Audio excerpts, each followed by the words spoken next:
আসসালামু আলাইকুম, easy cooking recipe চ্যানেলে স্বাগত। আজকে রেসিপি বাঁধাকপি পকোড়া। তার জন্য বাঁধাকপি মিহি করে কেটে নিয়েছি, তারপর নিয়েছি বিনস কুচি, গাজর কুচি, ক্যাপসিকাম কুচি, পেঁয়াজ কুচি আর নিয়েছি ধনিয়া পাতা কুচি।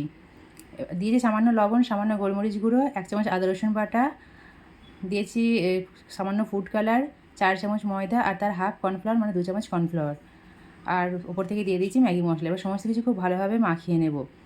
ময়দা একটু কম মনে হচ্ছিলো, আবারও একটু ময়দা মিশিয়ে দিয়েছি। আবারও খুব ভালোভাবে মাখিয়ে নিয়ে কিছুক্ষণ রেস্টে রেখে দিয়েছি। অন্যদিকে গ্যাসের উপর কড়াইয়ে তেল গরম করতে দিয়ে দিয়েছি। একটা একটা করে পকোড়া তেলের উপর দিয়ে দিয়েছি। গ্যাসের ফ্লেমটা মিডিয়াম টু লোতে রাখতে হবে। তারপর উল্টে পাল্টে লাল লাল করে ভেজে নিয়েছি। ভাজা হয়ে গেলে তেল থেকে তুলে নিয়েছি। তো রেডি হয়ে গেছে বাঁধাকপির পকোড়া। ওপর থেকে একটু চাট মশলা ছড়িয়ে দিয়েছি। রেসিপিটি ভালো লাগলে অবশ্যই লাইক করে কমেন্ট করবেন। আল্লাহ হাফিজ।